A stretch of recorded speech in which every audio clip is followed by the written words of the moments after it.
Irmãos, hoje a responsabilidade caiu sobre os meus ombros e o assunto é bastante importante, né?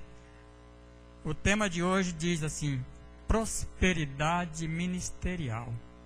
De repente você já pensou assim, não sei para que o irmão Milton quer falar a respeito desse negócio de prosperidade ministerial. Não sou pastor, não sou obreiro, não sou nada e coisa semelhante.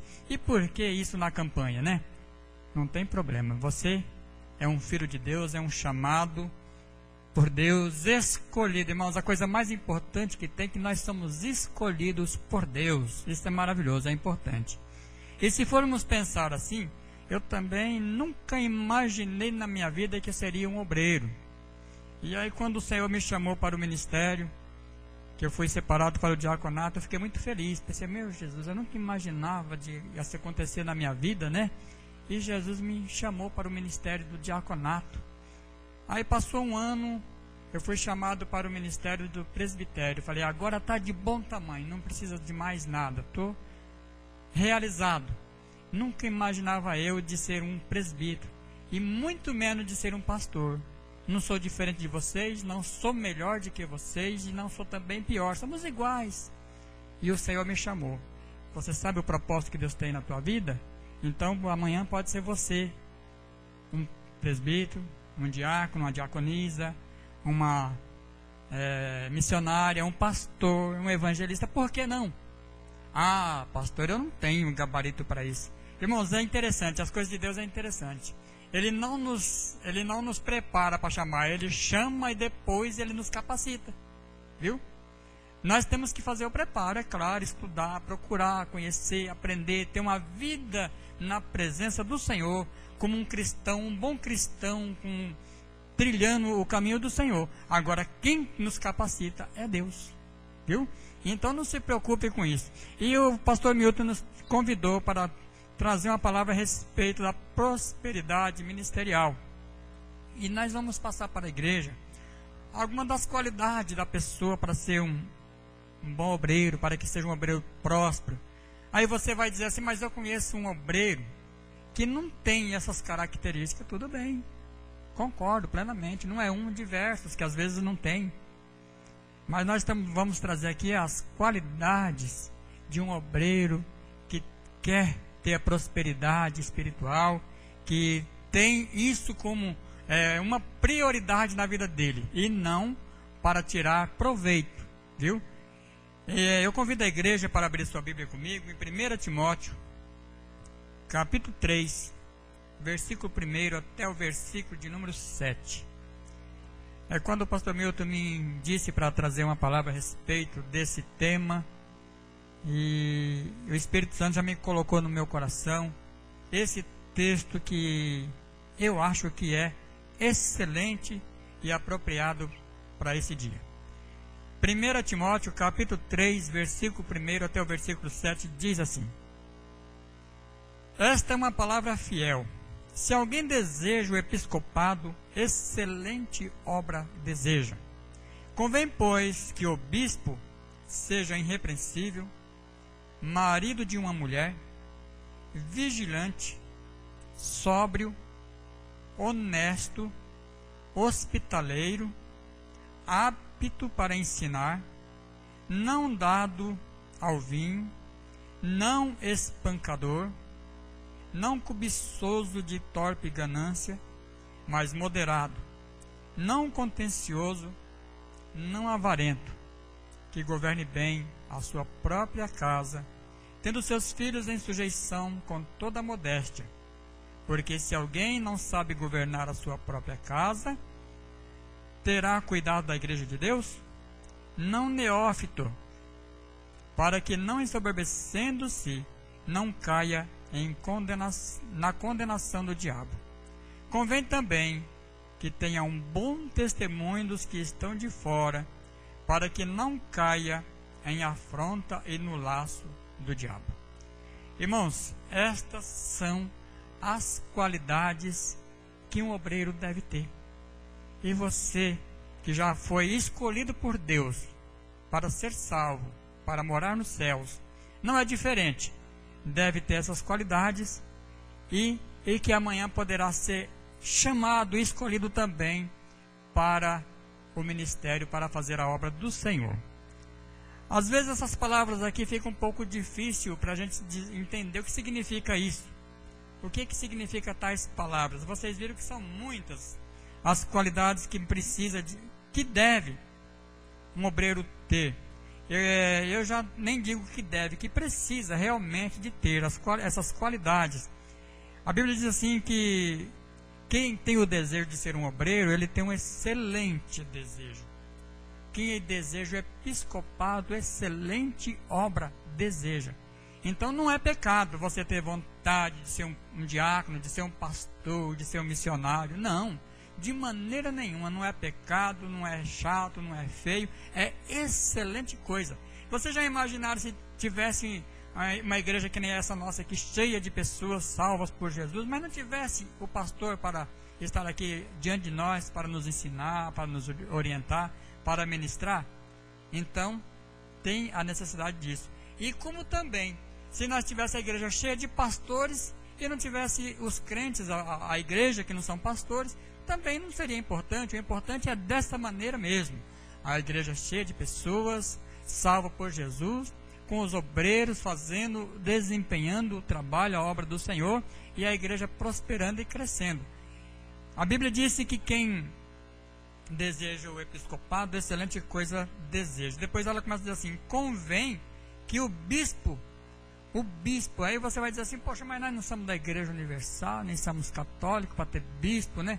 Essa palavra bispo, irmãos, ela é uma palavra universal e significa uma pessoa que foi escolhido para estar diante de uma multidão de pessoas, como na Igreja Católica é o padre. No Antigo Testamento era o sacerdote. Na nossa Igreja Assembleia de Deus usamos o nome de pastor. E na Igreja da Universal diz realmente a palavra bispo e assim por diante.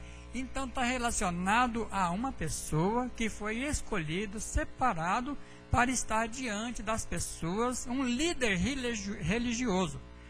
Não significa que obrigatoriamente tem que ser bispo o nome do ministério desempenhado, desenvolvido. Então aí a Bíblia diz: o bispo, o pastor, ou diz o ancião, ou diz o presbítero, o evangelista, que foi chamado para a obra do Senhor, ele precisa ter essas qualidades: ser irrepreensível. O que é ser irrepreensível, irmãos? É que não dá lugar a ser chamado a atenção, a ser repreendido. Vocês já prestaram atenção que tem pessoas que ele precisa de ser repreendido todo dia, toda hora, todo momento, igual criança, né? As nossas crianças, quando eles são pequenininhos, que nós estamos querendo educar eles, precisamos estar repreendendo a todo momento, para que eles vão aprendendo. E tem pessoas que é assim, adulto, às vezes já começando a branquear os cabelos, mas precisa de estar sendo chamado a atenção. E a Bíblia está dizendo que o obreiro, para ser um bom obreiro, ele precisa de ser irrepreensível. Ele precisa de ser cauteloso, zeloso, com as suas palavras, com as suas atitudes, com a sua maneira de ser. Agora tem a próxima palavra é pesada, diz que precisa de ser honesto. Essa palavra honesto, irmãos, ela é muito complicada, ela abrange bastante coisa. E ela atinge até naquelas pessoas que gostam de pedir emprestado e esquece que ele pegou emprestado e que precisava de devolver. Que infelizmente, no meio do nosso povo, das nossas igrejas, do povo evangélico, que somos povo de Deus, não é que se diz não que é povo de Deus, existe também esse tipo de pessoas que não são honestas no seu trato, nos seus compromissos. Ele vai ali, pede um pacote de arroz para a vizinha emprestado e esquece que tem que devolver. Coisa feia, né, irmãos? Mas infelizmente existe no nosso meio. Vai lá e compra a prazo e esquece de pagar. Desonesto. E a Bíblia disse que o crente, para ser um bom obreiro... Olha, a Bíblia disse, irmãos, que depois que Jesus morreu no Calvário, e que foi feita essa nova aliança da igreja, nós fomos feitos, todos nós, sacerdotes. Todos nós fomos feitos sacerdotes. Você sabe o que é sacerdote? É que faz parte é o bispo, lá na sua casa. Ah, mas eu não sou obreiro. Mas você é sacerdote lá na sua casa. Você está responsável pela sua família, pela sua esposa, pelos seus filhos, para dar um bom exemplo, um bom testemunho, para ensinar, para orientar. Você foi colocado por Deus como sacerdote. Todos nós. Então, de uma maneira especial, geral, todo cristão, principalmente. Olha, isso é um dever do ser humano. E quando se diz cristão, isso aí dobra essa necessidade, essa qualidade de ser honesto. Eu já vi muitas pessoas dizer que, olha, irmãos, é uma vergonha a gente dizer isso, mas eu já tenho ouvido e já tem acontecido comigo. A pessoa chega no estabelecimento comercial e pede lá para comprar a prazo, coisa semelhante, ou para dar um cheque para esperar, e vai indo tudo bem, mas a hora que ele fala assim, eu sou crente, acabou o negócio. Não vai dar, né? Inventa um monte de milonga, um monte de desculpa, porque já levou muito calote com crentes, às vezes até obreiro, e ao ponto que está assustado. Que não seja você, que não seja nenhum de nós que estejamos nessa qualidade, mas infelizmente existem diversas pessoas desse jeito, e a Bíblia está dizendo que precisa de ser honesto, viu? Aquele que lembra das contas para pagar. Continua ainda. Hospitaleiro. Esse já é mais fácil, né, irmãos? Ser hospitaleiro. A Bíblia diz, irmãos, que no passado, na época dos nossos patriarcas, muitos dos nossos irmãos, por ser hospitaleiro, eles hospedaram o anjo nas suas casas. E você pode fazer isso ainda hoje. Ah, pastor, mas é tão chato. As pessoas chegam em casa, você tem que dar cama para ele dormir, tem que dar comida para ele, emprestar o banheiro da gente para tomar banho, e a toalha e tal. Olha, Jesus disse assim para nós sermos hospitaleiros. É tão bom quando alguém faz para a gente, não é verdade? Às vezes na hora que a gente está fazendo, a gente não acha muito legal, não, né? Dá trabalho. Às vezes a pessoa é diferente, os costumes deles diferentes dos costumes da gente. E aí a mulher chega lá no banheiro, está tudo meio bagunçado. Mas o irmão fulano, a irmã fulano, o cicrano, todos estabanados no caso. Mas na hora que alguém faz para nós é tão bom, né, irmãos? Então precisamos fazer a mesma coisa. E a Bíblia está nos recomendando para sermos hospitaleiros. Quem sabe pode acontecer igual aconteceu no passado com algum dos nossos irmãos, que por ser hospitaleiro, hospedou anjo em suas casas. Nós temos aí respaldo bíblico. O próprio Abraão, ele hospedou anjo na casa dele. Marido de uma mulher. Aqui agora pegou pesado, né, irmãos?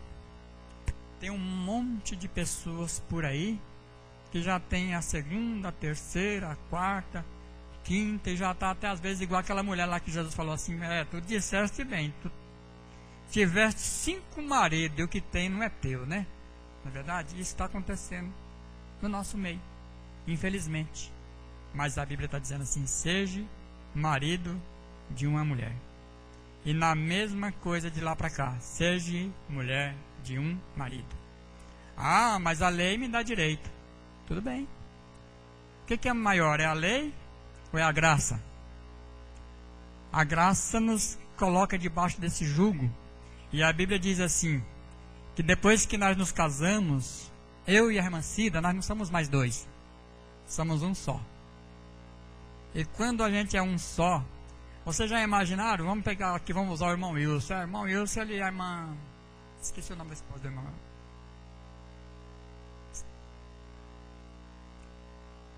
Loite. Irmão Wilson e a irmã Loite.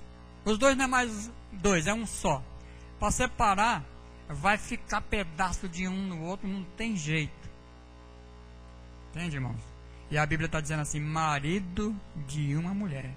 Tem muita gente que está dizendo assim, não, mas a Bíblia está querendo dizer que não pode ter 2 mulheres ao mesmo tempo, ou 2 maridos ao mesmo tempo. Não é isso aí não, de maneira nenhuma. Pode fazer o que se entenderem de fazer por aí, o que a lei do país dá direito. A minha Bíblia não, se a sua dá, a minha não dá esse direito para ninguém fazer. Estão fazendo, viu? Estão fazendo, obreiros, pastores, de nossa igreja, de outras igrejas. Mas a Bíblia não dá esse direito. Eu nunca vi a gente rasgar um homem no meio, fazer dele 2 e sair normal por aí. Nunca vi isso acontecer. E se alguém está fazendo, ele é um milagroso, porque a Bíblia diz marido de uma mulher, mulher de um marido. Se a espada pegou em você, eu não posso fazer nada. Não sou eu que estou dando as espadadas, é a palavra de Deus que está falando. Entende? E se fez ao contrário, se fez diferente, a culpa não é minha, e é com Deus e a palavra que está dizendo. Diz ainda o seguinte: apto para ensinar.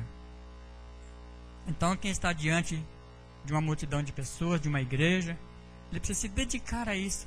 Mas como é que faz para ensinar, pastor? É tão difícil ensinar. Realmente é difícil ensinar. Mas a gente, para poder ensinar, primeiro precisa de aprender. Não é verdade, irmãos? Às vezes a pessoa gosta de ensinar, ele quer ensinar, mas não quer aprender. Então, para ensinar, precisa de aprender.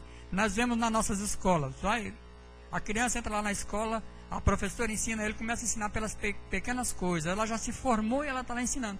Quando é amanhã, essa criança cresce e tal, e aprende, ele também vai ser um professor. Por quê? Porque aprendeu. Agora, na igreja, às vezes, nós não queremos aprender, e precisamos de aprender para poder ensinar. Mas eu não sou pastor, para que eu quero ensinar?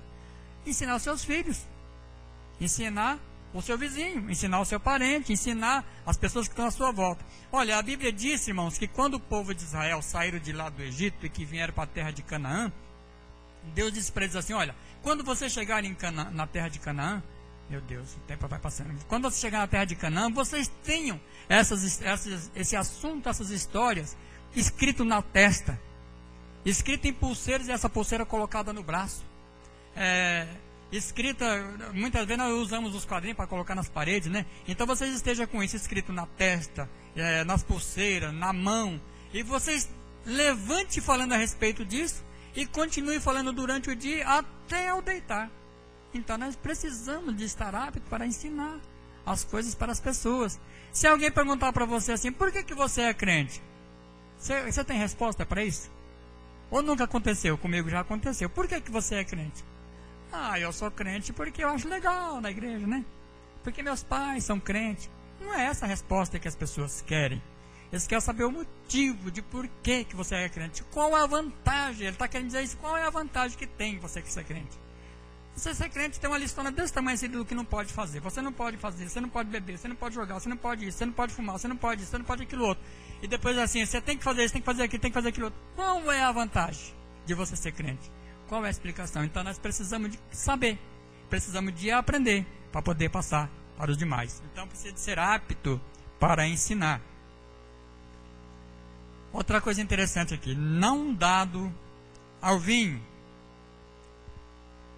Irmãos, os crentes de mais tempo passado, da nossa igreja Assembleia de Deus, que nem no meu caso, para vocês terem uma ideia, irmãos, eu já sou crente da igreja Assembleia de Deus e nunca fui crente de outra igreja, já faz vai fazer 54 anos em janeiro. Nós aceitamos Jesus no dia 6 de janeiro de 1957. Muitos de vocês não eram nascidos. E o Senhor tem nos sustentado até aqui. Não é isso que vai me fazer nenhuma vantagem, porque se eu não for fiel ao Senhor, não vou morar nos céus. Então o tempo de crença não faz nenhuma diferença na vida da pessoa. Mas eu agradeço a Deus, porque durante todo esse tempo Ele tem me sustentado. E nós que pegamos esse tempo atrás, assim, fazia parte do bom costume da igreja, de não tomar bebida forte, de não beber vinho. Infelizmente, no nosso meio hoje, muitas pessoas têm esse tipo de costume. E Paulo está recomendando para não sermos dados ao vinho. Entende? Isso aí não é muito bom para nós que somos os cristãos, viu? Não vamos bater nessa tecla, né? E ele diz ainda: não espancador. Eu conheço muitos obreiros que ele não é apacentador de ovelha, porque quem cuida de rebanho é apacenta, não é verdade? Mas ele é apaucentador. Pau, né? Lenha nas ovelhas. E a Bíblia disse que não é isso que devemos ser. O apacentador não é aquele que vive batendo nas ovelhas. Não, de forma nenhuma. A ovelha tem que ser bem tratada, tem que ser bem zelada. Davi disse que tem que ser levado em verdes pastos, ao ponto que ela deita em pastos verdejantes. Por que deita sobre pastos verdejantes? Porque a barriga está cheia, né? Está satisfeitinha, senão não vai deitar em pasto verde, vai comer. Entende? Então, o obreiro não pode ser apacentador, e sim um apacentador, que tem uma palavra sempre. Eu me acho interessante, uma vez conversando com o pastor Olímpio, que muita gente conhece, ele estava me dizendo uma coisa que eu achei interessante, que até ali eu nunca tinha prestado atenção nisso. Ele falou: irmão Jorge, nós os pastores estamos de frente da igreja, e a igreja está aí junto com nós, acreditando no nosso pastorado, no nosso ministério, até exagerando um pouco no que eles entendem como pastor. Ele tem um problema lá de ordem totalmente diferente de ordem pastoral. Depende, talvez, de justiça. Depende de advogado. Ele vem para o pastor. Chega e diz: pastor Elias, eu estou nessa situação assim. Por que ele vem para o pastor, irmãos? Porque ele tem certeza que ele vai ter uma palavra, que ele vai sair satisfeito com ela. E essa responsabilidade cai sobre o pastor. O pastor, coitado, nunca estudou para nada, imagine para ser um advogado, para defender uma causa, para dizer a respeito de uma causa. Mas ele diz assim: mas quando nós nos colocamos na dependência de Deus, Deus nos dá a resposta adequada que aquele irmão precisa, e que ele vai sair satisfeito, e que vai acontecer daquele jeito. E até ali eu nunca tinha prestado atenção nisso, e dali para cá comecei a prestar atenção. Realmente, é verdade. Quando o obreiro coloca a sua vida à disposição de Deus para cuidar do rebanho de Deus, Deus tem o primeiro lugar na vida dele e faz coisas que até a gente duvida, porque Deus é Deus, viu? A Bíblia diz que ele é médico dos médicos, advogado dos advogados, né? Então ele dá a palavra à altura, a qual venha nos satisfazer.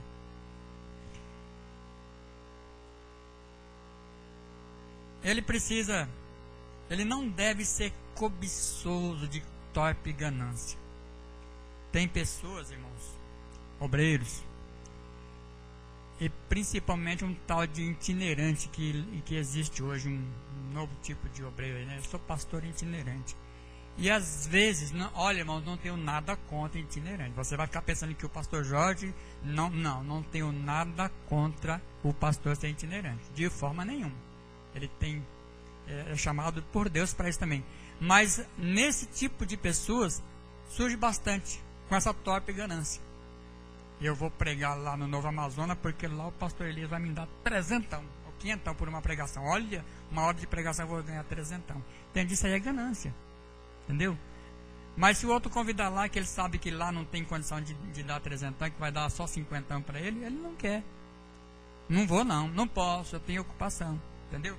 Então a Bíblia está dizendo que nós não podemos. Primeira coisa é ser o dinheiro. Não. Quem é que vive sem dinheiro? Ninguém vive.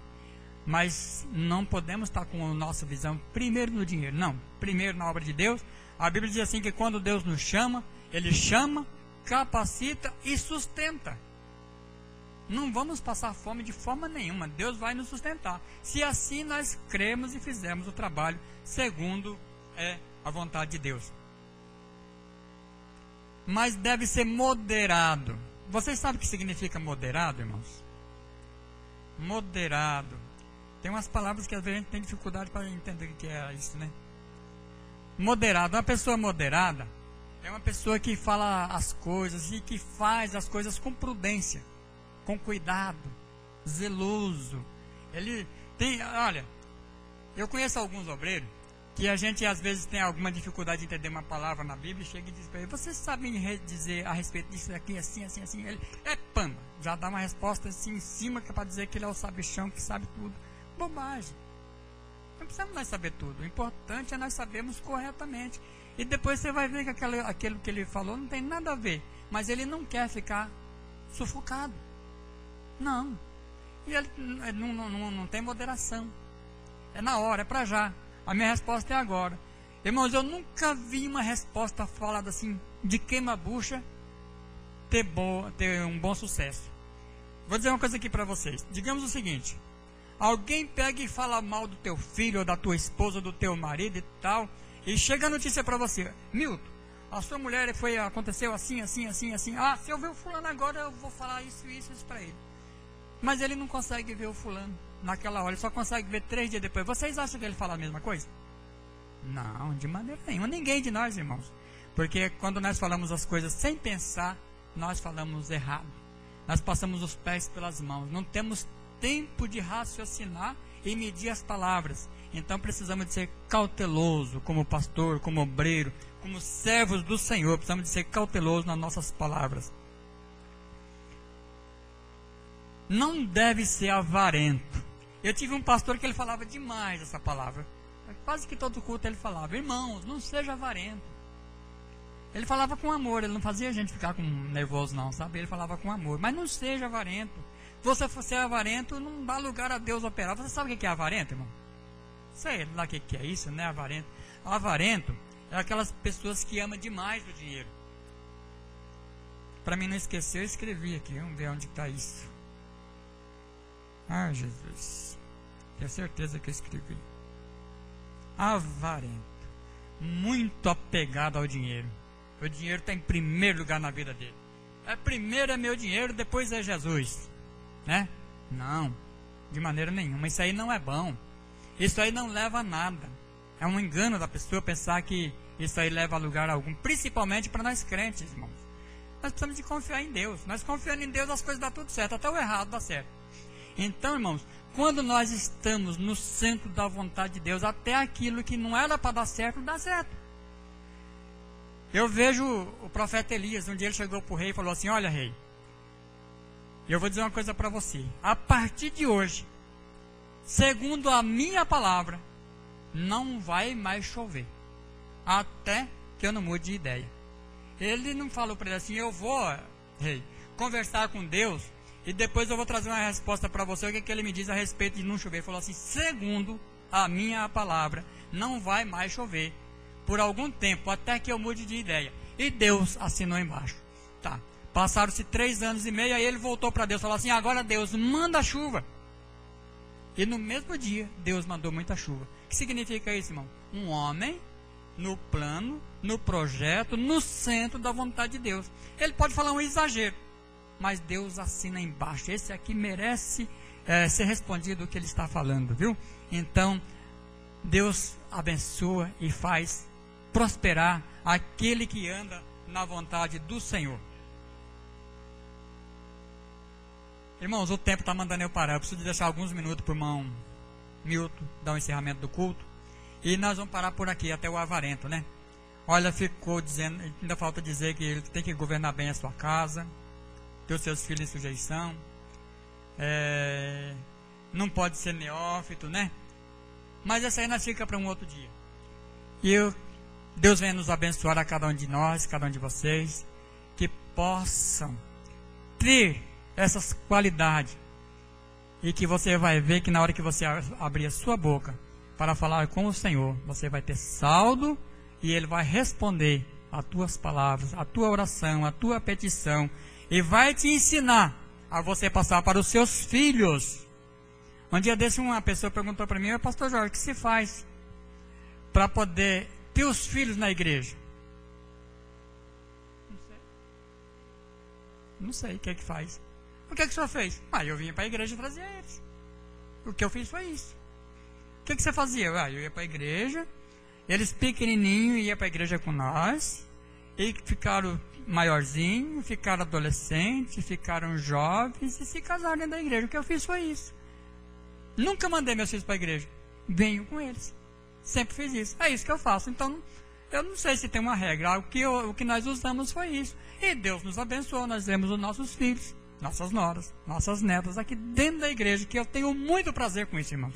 Sinceramente, falo de todo o meu coração. É o maior prazer meu é ver os meus filhos, as minhas noras, as minhas netas sendo criados na igreja. Para isso, olha, isso aí me satisfaz, isso aí enche o meu coração. Não é um orgulho, não é nada. É um prazer de ver os meus filhos servindo a Deus, porque eu acho que não tem coisa melhor do que nós servir a Deus. Deus abençoe, amada igreja, a cada um de vocês. Me perdoe. Fiz uma coisa que não deve fazer, né? A palavra que eu falei foi de Deus. Eu não posso pedir perdão por isso. Se a palavra foi doída e dura, é de Deus. Não devo pedir perdão pela palavra, né? Mas vocês, muito obrigado por terem me suportado. Deus abençoe. Continue orando por mim, que eu sou dependente da misericórdia do Senhor. Amém. Amém, irmãos? Maravilha. É assim que nós devemos se comportar, né, para alcançarmos as bênçãos de Deus sobre a nossa vida. Amém? Com certeza, a partir desse momento, que nós, né, façamos, né, tudo que agrada a Deus, a bênção de Deus desce sobre a nossa vida e somos prósperos em nome do Senhor Jesus. Então vamos ficar de pé, nós vamos orar. Amém? Cadê as irmãs que cantam? Eu queria mais um louvor aqui. Amém? Nós vamos adorar o Senhor, né? Nós temos aqui mais 5 minutos para orar. Eu quero abençoar a sua vida, certo? Pastor Jorge ministrou a palavra de Deus, nos falou aquilo que Deus colocou no seu coração, e com certeza Deus vai nos abençoar. Agora nós vamos orar, pedir para que Deus prospere cada dia mais a nossa vida, né? Nesse sentido de prosperidade ministerial. O que você quer fazer para Deus? O que você tem pedido para fazer para Deus? Qual é o desejo do seu coração? Às vezes você tem desejo do seu coração de fazer algo tão importante para Deus, mas até hoje você está no mesmo lugar, né? Não decolou ainda, não sabe como fazer, certo? Nós vamos pedir para que Deus, né, encha você do seu Espírito Santo, te dê graça, te dê força, para que você possa realmente ser um obreiro, uma obreira, um crente abençoado por Deus. Amém? Irmãos, eu quero dizer para vocês que a primeira oportunidade que eu tive a me subir num púlpito como esse, né? Não realmente como esse, que era numa igreja de madeira, mais ou menos 8x9, ali no Campo Belo, né? Banquinho, um negócio bem simplesinho. Mas, irmãos, quando eu subi em cima daquele púlpito, minhas pernas tremiam, a voz não saía, virou uma confusão, entendeu? Eu só faltei largar o microfone, saí correndo, não sabia onde ponhava a minha cara. Mas eu disse para Deus, né, o Senhor prometeu para mim que quando criança ainda, 8 anos de idade aproximadamente, que eu seria um pastor, ministro da tua palavra, e hoje eu estou nessa situação terrível.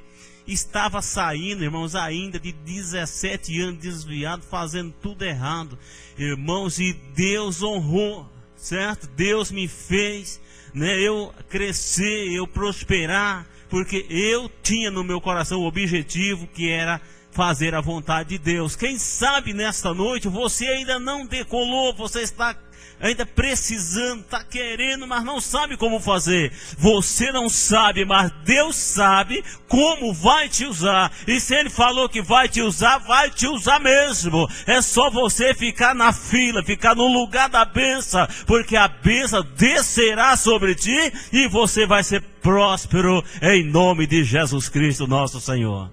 Amém? O Giz veio para cantar, né? Sentir de Deus.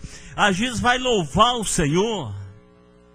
E eu quero que nós façamos, irmãos, aqui uma oração no seguinte propósito. Nós temos que ter propósito para orar, certo? Então você vai orar comigo, você vai dizer: Deus, eu estou aqui, eu quero ser próspero na minha vida espiritual, eu quero ser próspero no meu ministério do louvor, da oração, da consagração, do jejum. Eu sei lá o que você gosta de fazer, que você precisa fazer, e Deus vai te dar força, vai te dar graça, e você vai ser um vencedor, uma vencedora, em nome do Senhor Jesus Cristo. Amém? Graças a Deus por isso. Coloque na mão de Deus agora o seu propósito. Aleluia. Quem sabe você hoje também, irmãos, não está pedindo prosperidade ministerial. Às vezes você tem no seu coração uma outra coisa que você precisa. Ah, pastor, o que é que eu preciso? Eu estou doente, quero ser curado. Deus pode te curar nesta noite. Quem sabe você entrou também aqui: ah, pastor, eu estou desempregado. Deus pode abrir uma porta de emprego para você hoje. Não é amanhã não, é agora. Ele é o Senhor da tua vida e pode te prosperar. Louvado seja Deus e Pai. Eu quero dizer para você também nesta noite: pastor do céu, a minha casa, o meu casamento, o meu matrimônio está desmantelado. Deus vai fazer prosperar nesta noite. O casamento, a família é projeto de Deus e ninguém pode impedir. Você crê, dê glórias ao nome de Jesus. Canta para Jesus, Cislene. Eu peço para você deslocar do seu lugar e vir até aqui para nós orarmos. Aqui tem óleo, os presbíteros vão orar, vai ungir você e você vai sair daqui abençoado por Jesus Cristo, nosso Senhor. Vai adorando a Ele, vai adorando e tome posse da tua vitória em nome de Jesus. Foi tentando achar uma saída, que você está precisando nesta noite, o que você veio buscar aqui nesta noite, aleluia, aleluia, o que você veio buscar, vai confiando, vai acreditando e tome posse do que é seu nesta noite. Jesus morreu por mim um dia, quanto sofrimento, vai tomando posse. Foi ferido, também humilhado, por amor ele sofreu calado todos os Se você acredita, crente, tome posse da vitória nesta noite. Na realidade o que eu queria, aleluia, era nascer Jesus de Nazaré. O teu filho ministrou a tua palavra nesta noite. Senhor, como se deve comportar, servir a ti, alguém que tem propósito contigo. Vai abrir as janelas do céu e vai abençoando essa vida nesta noite. Vai dando a eles para que eles precisam, o que eles vieram buscar aqui, Senhor. Então, queima, Jesus, queima, queima toda a amargura. Essa noite em nome de Jesus. A vitória é tua, crente, em nome do Senhor. Deixe a minha alma Jesus pura. de Nazaré, vai abençoando nesta noite, Pai. Vai abençoando esta vida nesta noite. Vai abençoando esta vida nesta noite, Jeová. Vai derramando da tua graça. Vai derramando da unção do teu Espírito Santo. Vai dando vitória, Pai. Vai dando vitória nesta noite. Eu creio na vitória da tua igreja. Eu creio na vitória do teu povo. Receba em nome de Jesus. Receba em nome de Jesus. Receba em nome de Jesus. Tome posse da vitória nesta noite. É noite de vitória. Tome posse da vitória nesta noite. Tome posse da vitória nesta noite. Vai tomando posse da tua vitória. Eita Deus tremendo. Vai tomando posse. Jesus de Nazaré, vai abrindo as portas, Pai. Vai dando graça, vai dando entendimento, vai dando força, vai prosperando. Jeová da glória, Deus de misericórdia, Tu és o Senhor. Limpa, Jesus, deixe a minha alma pura.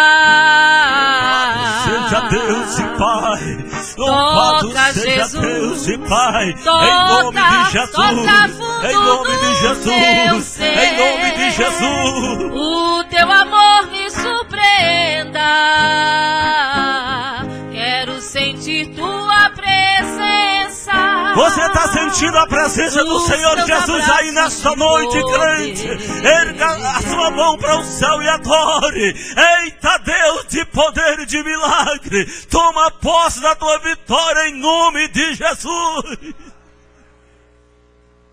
Xarabanaga sobre neve anda labaxando aravaga. Adore ao Senhor por um minutinho só aí. Jesus está presente aqui, crente. Jesus está te curando. Jesus está te libertando nesta noite. Deus está cumprindo o propósito do teu coração. Deus está cumprindo o desejo do teu coração nesta noite. Sinta a presença dele aí. Sinta a glória dele aí na tua vida. Sinta a presença do Espírito Santo. Sinta nesta noite o mal desaparecendo da tua casa, da tua família, da tua vida. Sinta a mão de Deus te tocando nesta noite.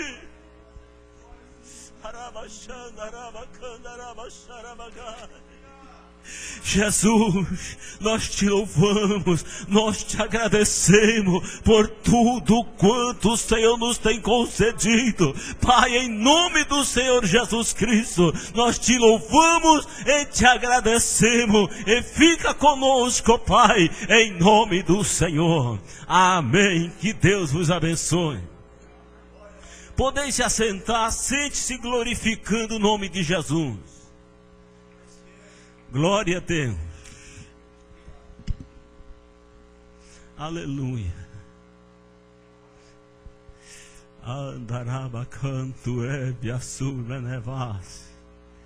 Glória a Deus e Pai. Aleluia. Penúltimo dia da nossa campanha de prosperidade, 7 chaves da vitória. Eu não sei qual foi o propósito ou pedido que você fez nesta campanha.